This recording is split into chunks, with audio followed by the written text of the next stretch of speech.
Hi, everyone. I'm Angela Kirkian, Director of Education at PPA. And on this segment of In It Together, we're going to have a great chat with Lindsay and Jonathan Betz. Lindsay, Jonathan, thanks so much for joining us. You're welcome. Hey. We appreciate you jumping on a call with us this morning and talking a little bit. Tell me, how are things going in Colorado? Well, I think obviously we're having an interesting year, like everybody, you know, all the expectations of, you know, how this year might look certainly got disrupted, but we're doing well. I think, you know, we kind of come at the whole of our business from a place of things that are stable regardless of circumstances. We really hang on to some core attitudes and outlooks that give stability even when disruptions come. And I mean, I'll be the first to admit you, I never thought like in how we plan and prepare that, you know, certain things that have been realities recently would ever come, and yet here they are. But those principles, you know, have kind of carried us through. I mean, just principles of there's a purpose to every day, and I could have had plans the night before that get disrupted in one way or the other, but there's still a purpose to the day. We've got clients that always will need to be, you know, served on any given day. And, you know, there's always going to be places of gratitude. So in the midst of certainly a 6-week closure in the spring, you know, that was a time to look at how we had our time to be spent differently. I'd say we tackled more home projects in 6 weeks of time than we normally would have gotten done. That seems like a lot of people have done a lot of that too.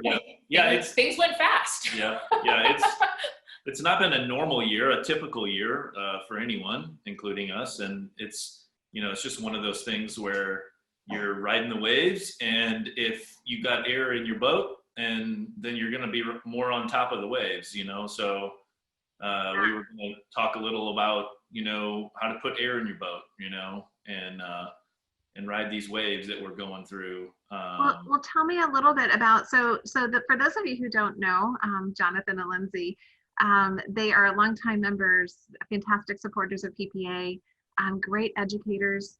In fact, you'll see Lindsay both at pre-con and on platform at Imaging USA. We're going to talk a little bit about some of the stuff that you're going to talk about there, just to give people a preview. But just tell us a little bit about your business, because I think you guys are, you're such a model of how you started your business, the type of business you have.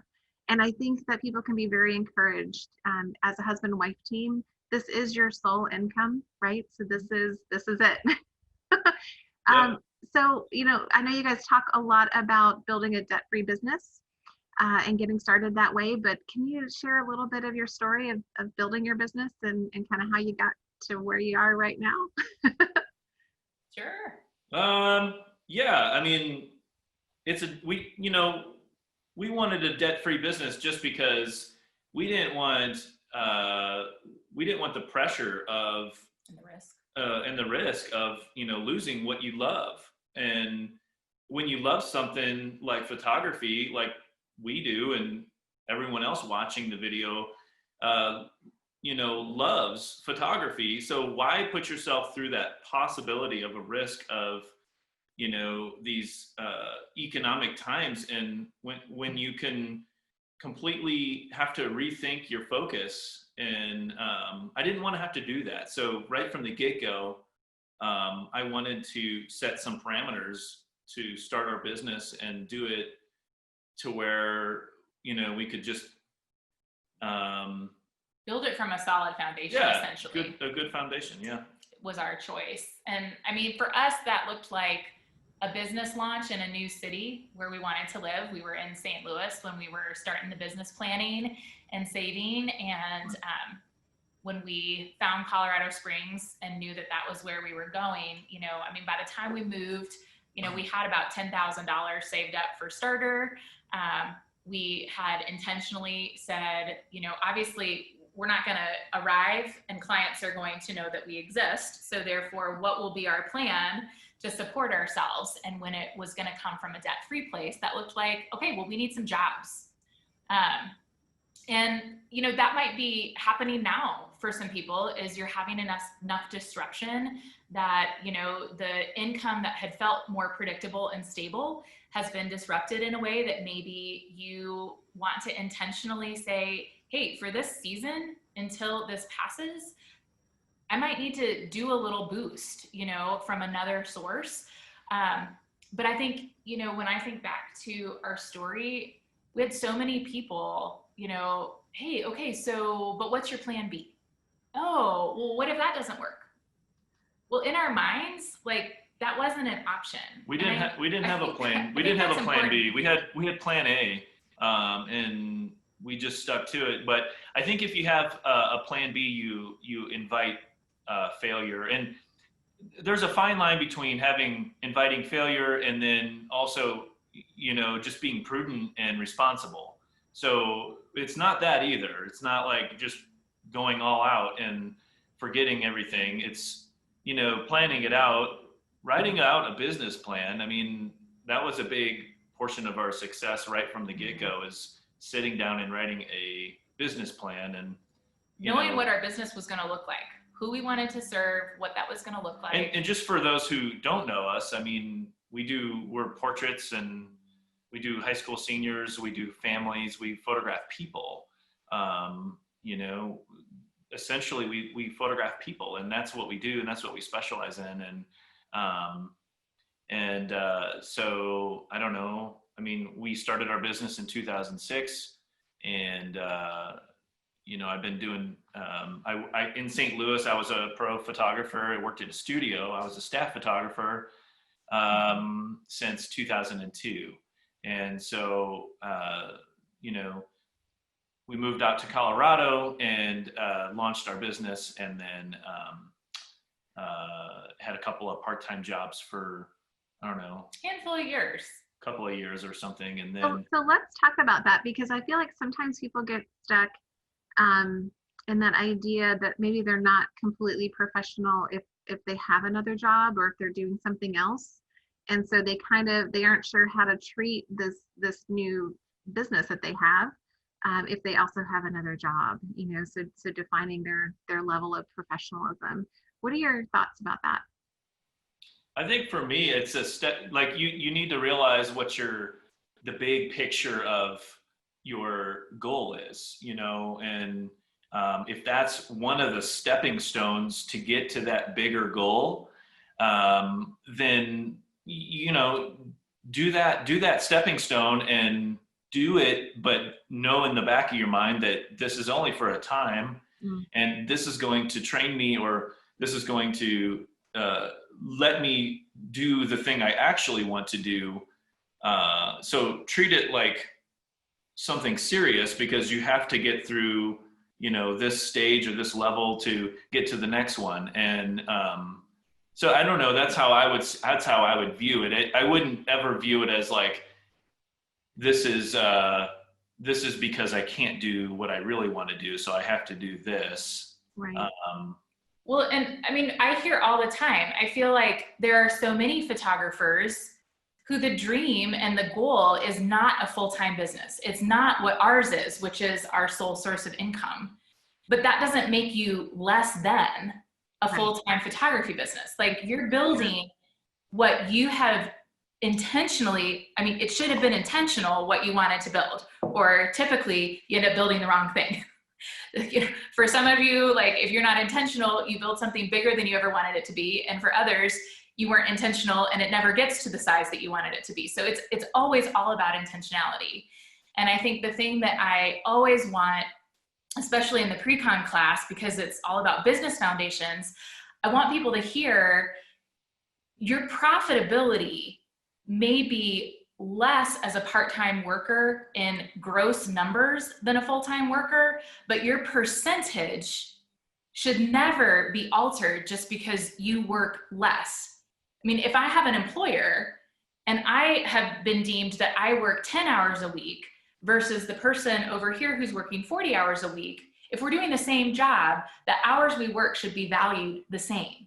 And I don't know where in a lot of the minds of the photographers I talk to, part-time translated to I'm actually worth less. No, you are worth exactly the same. You might have a different volume, but your profitability has zero indication and connection to how many hours you choose to work or how many sessions you choose to work. Yeah. So can we just tie it? Because I want to tie this into what's happening right now, because I feel like right now people might be struggling with that a little bit. I don't know that it matters if they are just starting out, they've been in business for a few years, or maybe they've been in business for a while, but they're really struggling during this time because of what's going on in the world. And just, feeling maybe anxious to take more jobs, at lower prices maybe.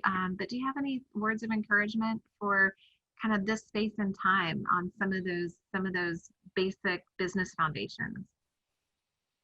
Well, I mean, there's always those, I think you just have to be so careful what you've got to be so in tune to your business first and foremost, because you never want circumstances to all of a sudden alter your entire business. It's kind of like how hard clients seem to come in threes. And you have this one client and things don't quite go as well as you wanted them to go, and they don't really play by, the playground rules that you've kind of set up in your sales room.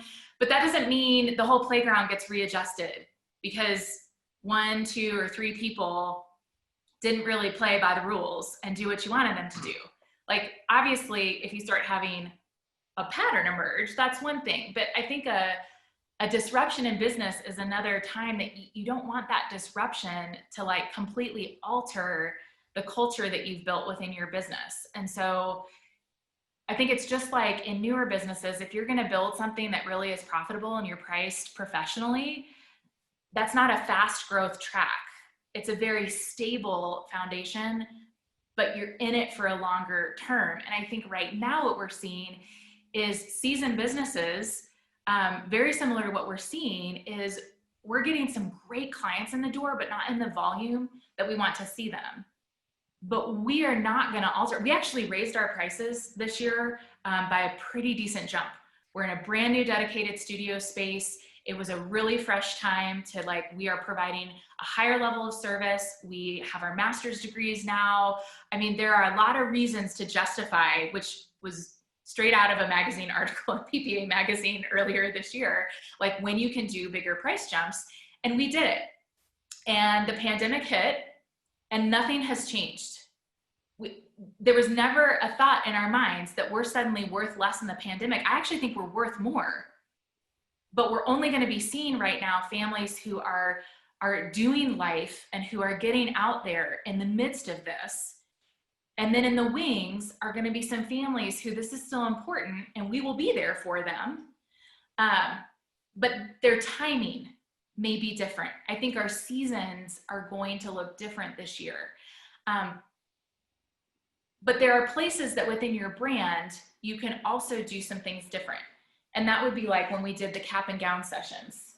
Yeah. I mean, you can talk about that, what we did. Well, kind of I mean, seniors. Going back to your question, Angela, the question was, restate your question for me. Because, I mean, you said, how can we learn and encourage each other in this time?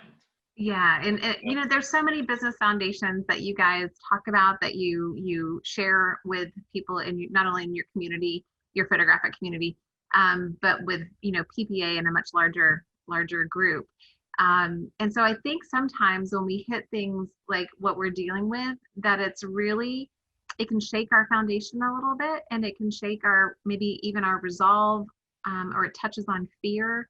And then people start making decisions based in fear a little bit, instead of based on what they know to be true about business and how they've built their business. And so it's a lot of things, I think, end up coming into this place of where you feel unsure, right? So you feel unsure about stuff. So how do you navigate that disruption? How do you not allow a circumstance to have power over you in this space? Yeah, I mean, I guess I would really say,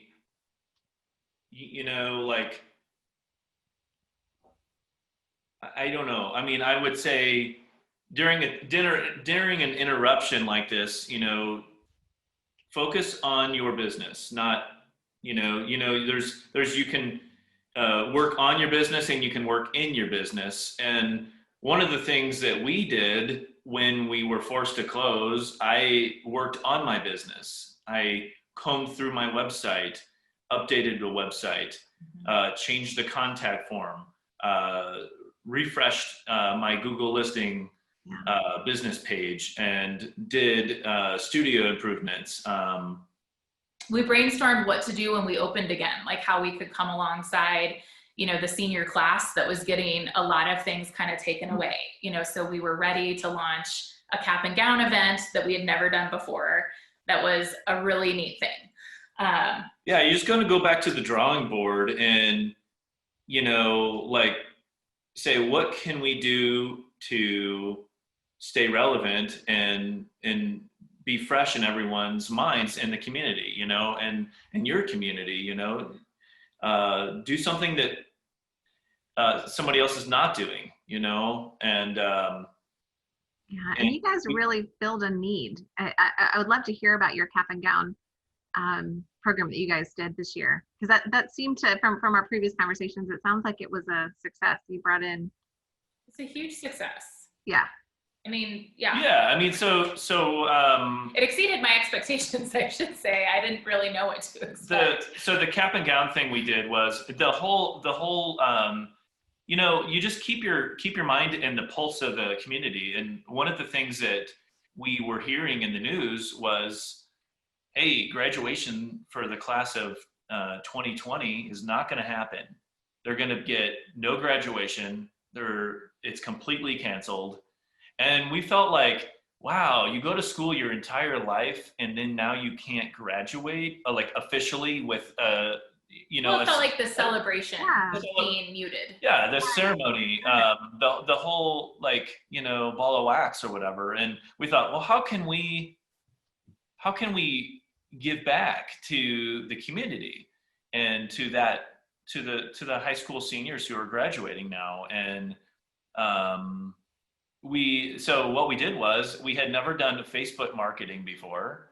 We said, well, how are we going to get the word out? So our idea was, let's do a free cap and gown session with their cap and their robe, and then just offer it at really more like school portrait prices, like super inexpensive, cheap-based sales, just super easy, just a way to give back and keep the thing that we thought was going to be for us was just really keep our name top of mind in people's minds and stuff. And that was what we really wanted to take away from it, was just, hey, maybe this will come back and help us in the future. But we were just willing to say, hey, we're just going to do this at cost.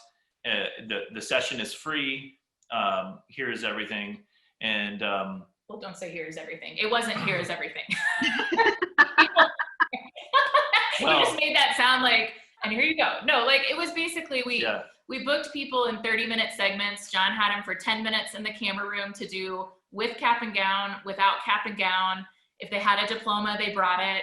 And then he walked them into the sales room. We had a totally just, TV monitor connected to the computer screen. I plugged in the card. I really quick took out blinks and light tests, and immediately they saw them and they ordered in sheets. And then they came back and picked up within the next 2 weeks once they were in. I think, we were looking at that as, we launched it first to our current senior class. So in Colorado, they all get photographed the summer before and the fall of senior year primarily. And so we marketed it and launched the spots that we had. We chose 3.5 days, and we launched the spots first to our existing families and then sent it out through some Facebook ads, and had a great response. I mean, we had most of our spots that we had booked. I had no idea how much I was going to love kind of having this bookend of we saw them at the beginning of senior year, and here's our returning families, and we get to see them again at the end of senior year and celebrate this bookended experience. We'll do this again, because I loved seeing our families again. It was just so fun. Families were so appreciative. Yeah. And again, the sales exceeded expectations, and we booked some full sessions off of it. And so it's nice to hear, because sometimes, you know, there's two ends of that, or two sides of that coin. Either we undervalue what we're doing, or we overvalue and don't see the value of when to do things because it's just the right thing to do. Right? Right. So we don't take the opportunities like what you guys did. So you weren't charging the same. Right. And it kind of feels to me like it was a little bit of almost a public service because of all of the stuff that was going on, that you felt bad for this group of people. So you created an opportunity for them to have an experience. And then ultimately what it did is, you know, that came back and paid off in the end. And I think we all need to be encouraged that, I think photographers have a tendency more than some other fields to feel as though you're not serving the community if you're receiving something in return. And yet that's how life is. If we offer something of value, people are willing to do something in response to that value. And so we need to communicate that value.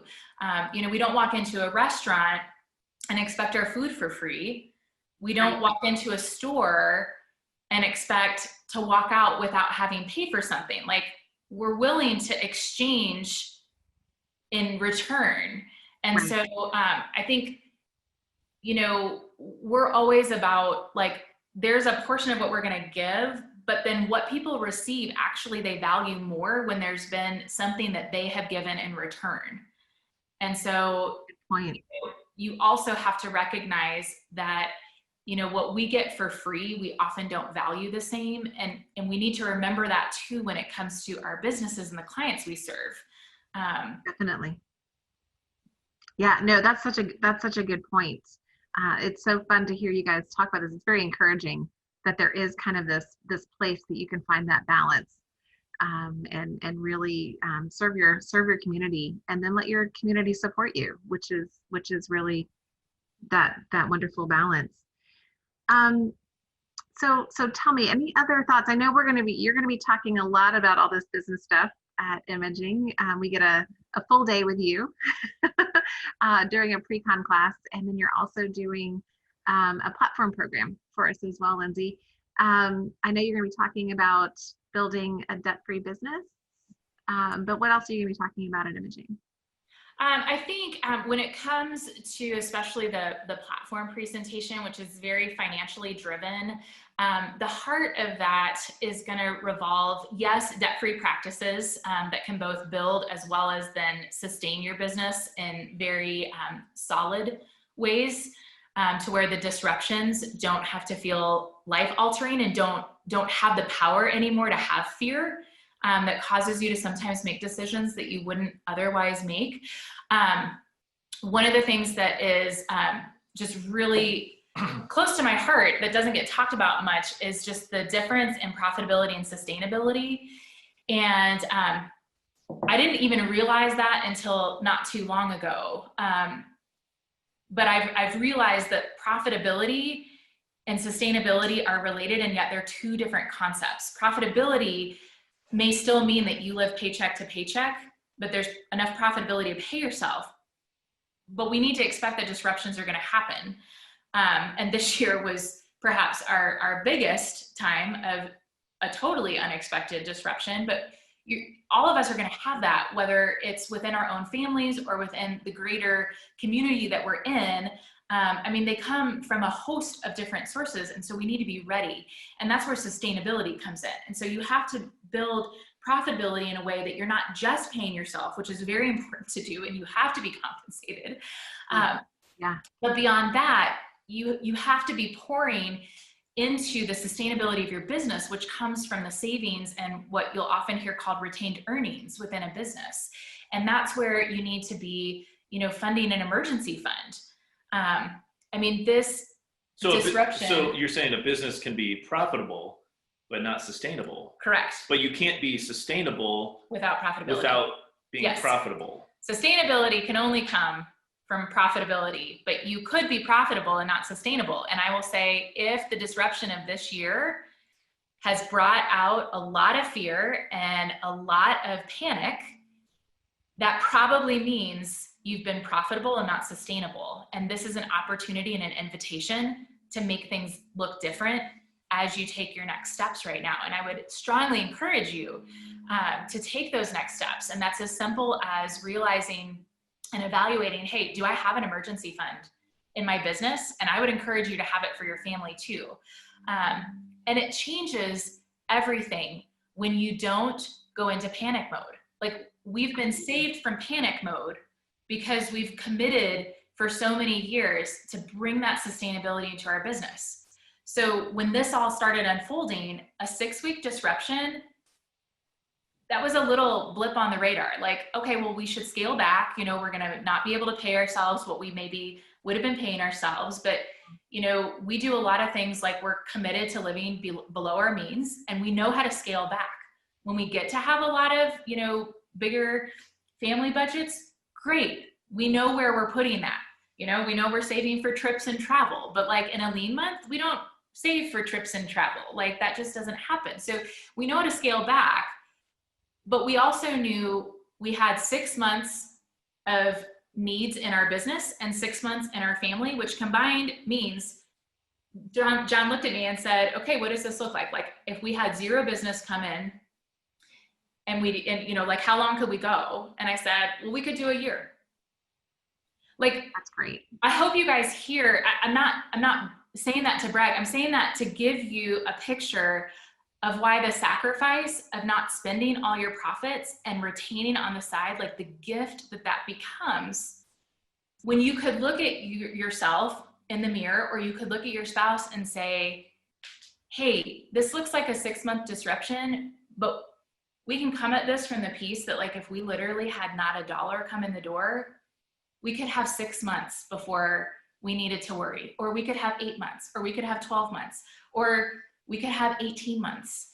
Like, how much different do you go through that? It just makes the panic, it's non-existent. It's not a panic. It's just, hey, relax, you know, slow things down, and then let's recalibrate, let's rethink, it forces you to go back to the drawing board and say, hey, let's look at our business plan, or what was our goals for this year? I mean, you could say, let's throw them out the window, but you could also say, how can we modify these goals to, you know, even come partially close, you know, or add some new goals, you know? There's no time to say that you can't add a new And we goal. didn't sit back. That's not to say we sat back either. Right, but I think that some of the worst decisions that a business person can make, and you've read this in books and heard, you know, speakers speak about it, they come from a place of fear. They come from a place of when they're pushed to, you know, and so you make a bad decision because you're worried, because you have anxiety.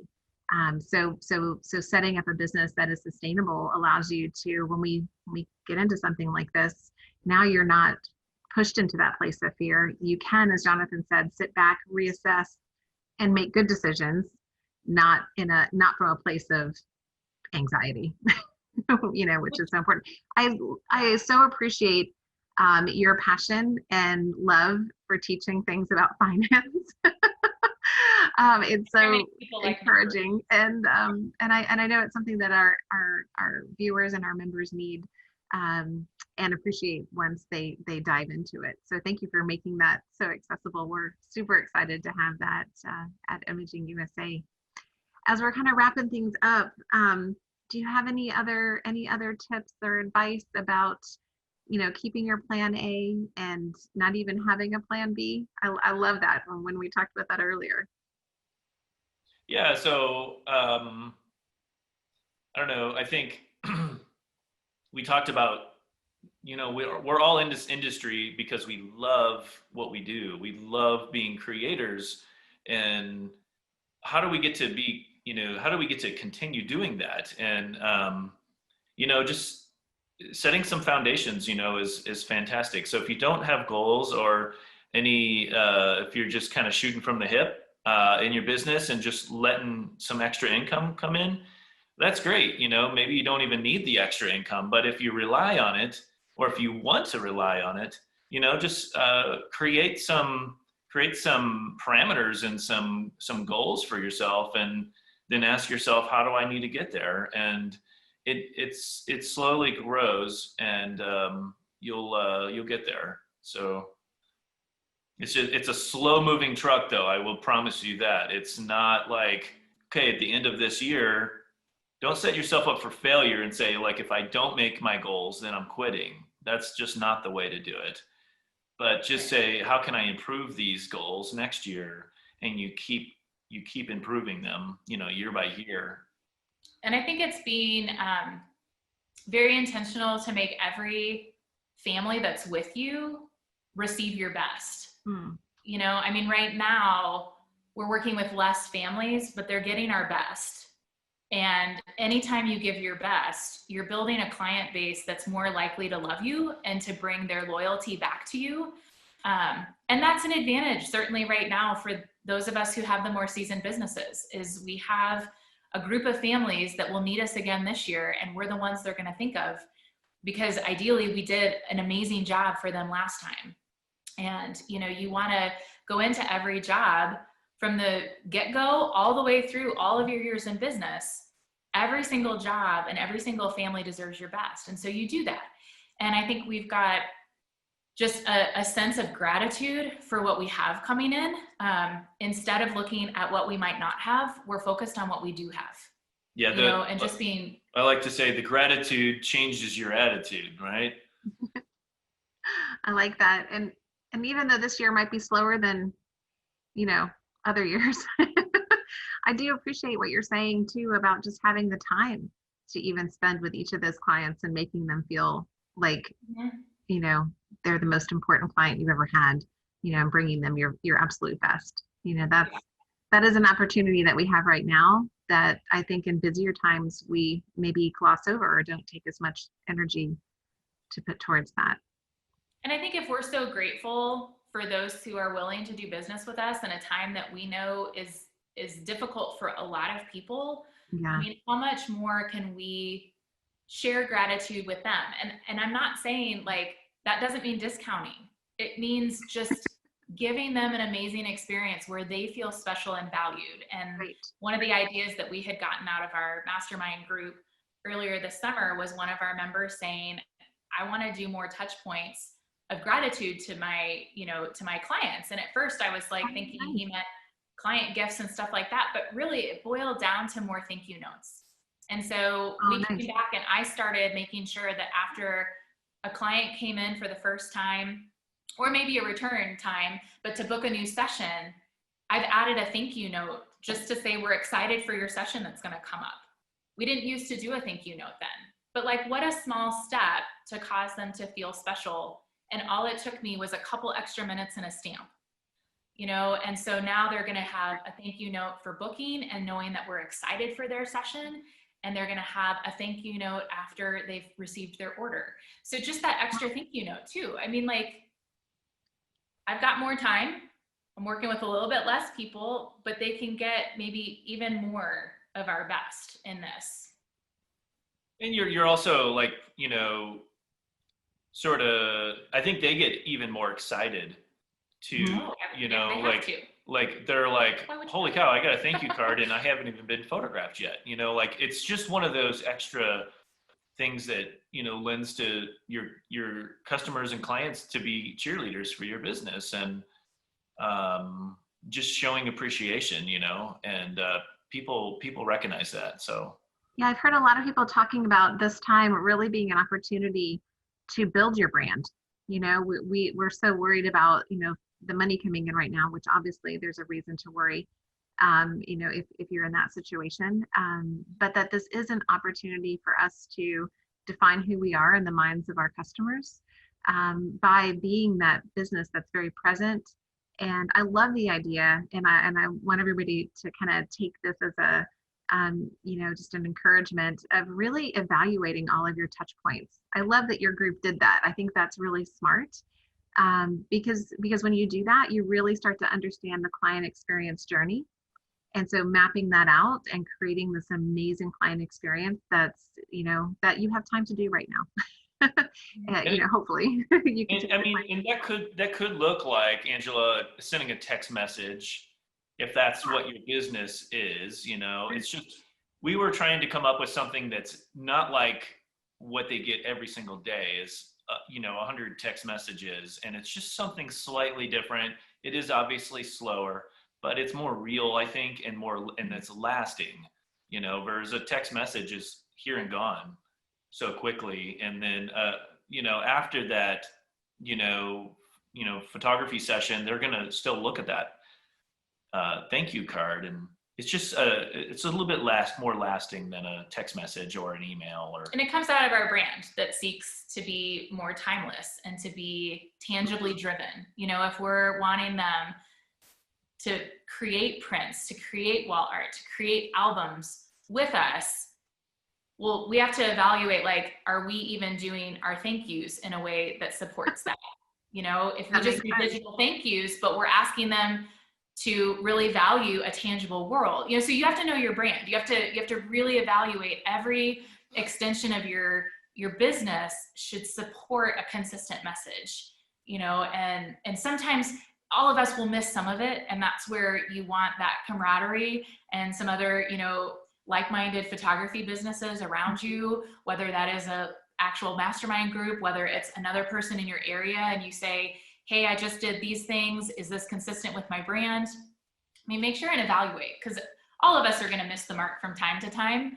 And we need somebody else's eyes that aren't ours and so close to, our businesses to be able to come at it from a different angle. But this has been a really good time that sometimes we don't have time for, which is to do those, deeper dives into evaluating all of our touch points, all of our exterior, kind of storefronts, if you will, like what is our website and what do our blog look like? Is that the right message? Is that introducing them, in the right way? At a time when I know, a lot of us are bandied about in what's going on in the world. Just thank you guys for taking the time to talk about, things that we've talked about, not being blown about by circumstance and understanding your business.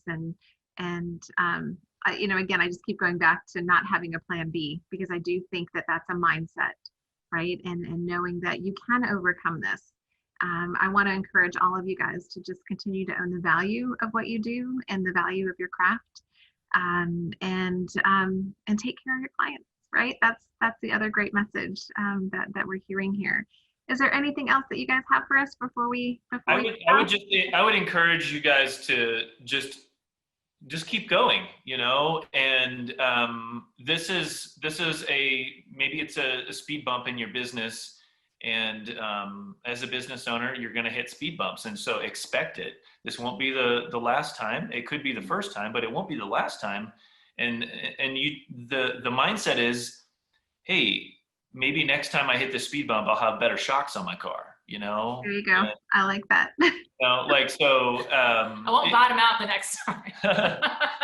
But it's gonna happen, and I just encourage you guys to keep your car on the road, keep going, and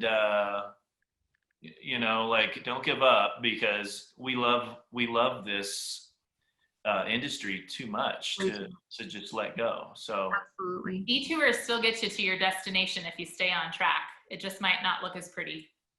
Correct. And if you guys want to hear more from Lindsay, she's done some great pieces for PPA EDU, some great segments. So I think you've done some things on building a debt-free business, and so go take a look at that on ppa.com under education. Lindsay, Jonathan, thank you guys so much for joining us today. I look forward to our next conversation. Thanks, Angela. Thanks, Angela. Bye, guys.